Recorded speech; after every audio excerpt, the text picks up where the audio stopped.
Shalom, kekasih-kekasih Yesus Kristus. Kita berjumpa lagi dalam program Alkitab untuk semua, di mana saya akan membacakan pasal demi pasal dari Injil Kerajaan Surga setiap hari untuk Anda. Jadi dimanapun Anda berada, kapanpun Anda bisa mendengarkan firman Tuhan ini. Hari ini kita masuk dalam Injil Matius 9.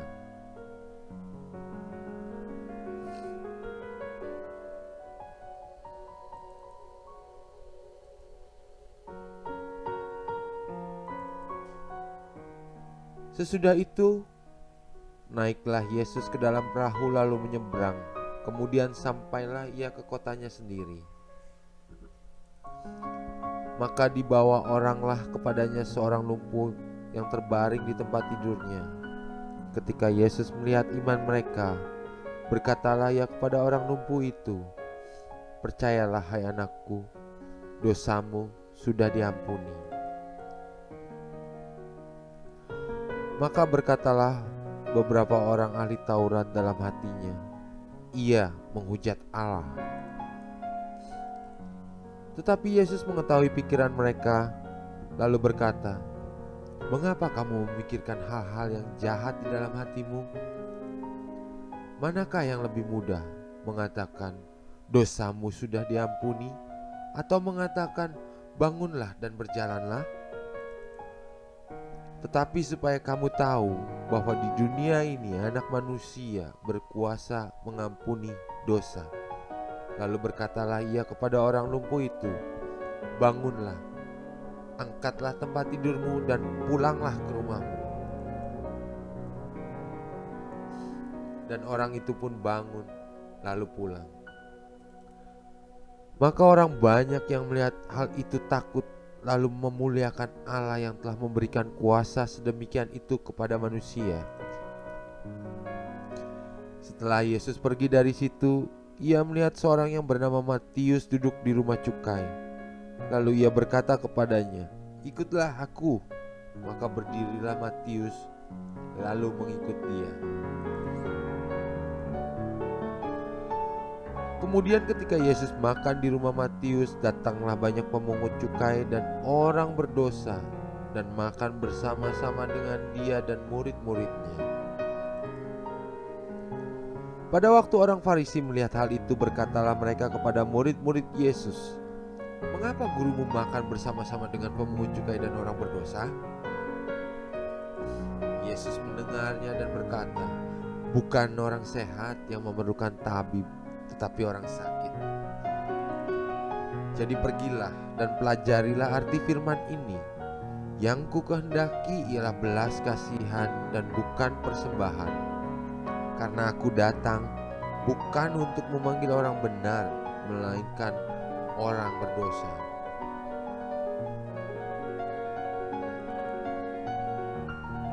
Kemudian datanglah murid-murid Yohanes kepada Yesus dan berkata, "Mengapa kami dan orang Farisi berpuasa tetapi murid-muridmu tidak?"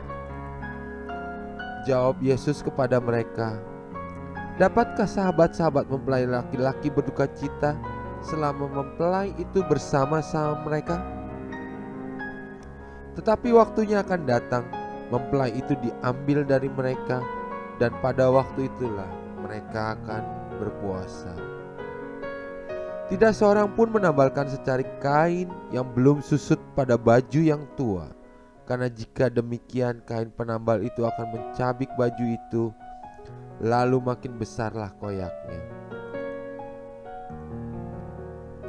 Begitu pula anggur yang baru tidak diisikan ke dalam kantong kulit yang tua, karena jika demikian kantong itu akan koyak, sehingga anggur itu terbuang dan kantong itu pun hancur. Tetapi anggur yang baru disimpan orang dalam kantung yang baru pula, dan dengan demikian terpeliharalah keduanya."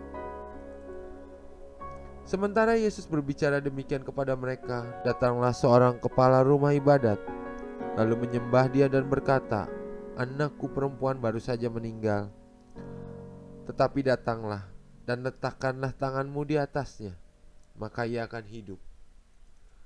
Lalu Yesus pun bangunlah dan mengikuti orang itu bersama-sama dengan murid-muridnya.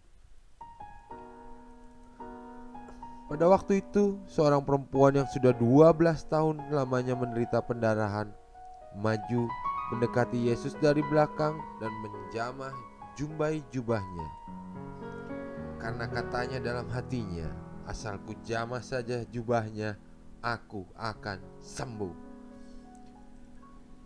Tetapi Yesus berpaling dan memandang dia serta berkata, "Teguhkanlah hatimu, hai anakku, imanmu telah menyelamatkan engkau." Maka sejak saat itu sembuhlah perempuan itu. Ketika Yesus tiba di rumah kepala rumah ibadat itu dan melihat peniup-peniup seruling dan orang banyak ribut, berkatalah ia, "Pergilah, karena anak ini tidak mati tetapi tidur." Tetapi mereka menertawakan dia. Setelah orang banyak itu diusir, Yesus masuk dan memegang tangan anak itu, lalu bangkitlah anak itu. Maka tersiarlah kabar tentang hal itu ke seluruh daerah itu. Ketika Yesus meneruskan perjalanannya dari sana, 2 orang buta mengikutinya sambil berseru-seru dan berkata, "Kasihilah kami, hai anak Daud." Setelah Yesus masuk ke dalam rumah, datanglah kedua orang buta itu kepadanya dan Yesus berkata kepada mereka, "Percayakah kamu bahwa aku dapat melakukannya?" Mereka menjawab, "Ya Tuhan, kami percaya." Lalu Yesus menjamah mata mereka sambil berkata, "Jadilah kepadamu menurut imanmu." Lalu meleklah mata mereka dan Yesus pun dengan tegas berpesan kepada mereka, katanya, "Jagalah supaya jangan seorang pun mengetahui hal ini." Tetapi mereka keluar dan memasyurkan dia ke seluruh daerah itu. Sedang kedua orang buta itu keluar, dibawalah kepadanya Yesus seorang bisu yang kerasukan setan.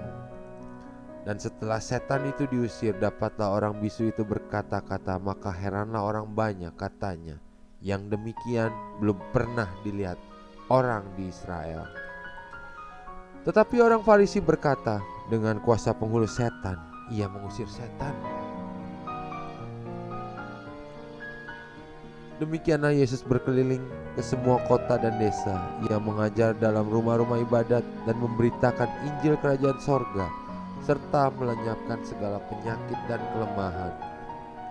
Melihat orang banyak itu, tergeraklah hati Yesus oleh belas kasihan kepada mereka, karena mereka lelah dan terlantar seperti domba yang tidak bergembala. Maka katanya kepada murid-muridnya, "Tuaian memang banyak, tetapi pekerja sedikit. Karena itu mintalah kepada Tuhan yang punya tuaian, supaya ia mengirimkan pekerja-pekerja untuk tuaian itu." Haleluya. Baru saja kita menyelesaikan Matius 9. Pesan yang Tuhan titipkan kepada saya hari ini adalah, Yesus datang bukan untuk orang benar, tetapi Yesus datang untuk orang berdosa. Kita orang yang berdosa.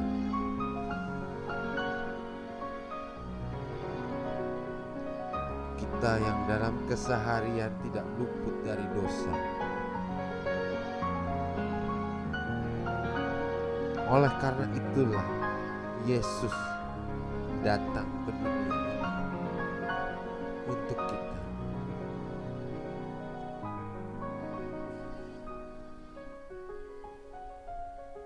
Dia memanggil setiap kita yang berdosa untuk datang padanya.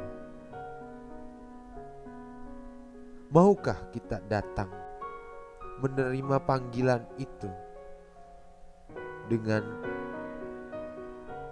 kerendahan hati, merendahkan diri di hadapannya dan mengakui setiap dosa-dosa kita? dan meminta pengampunan dari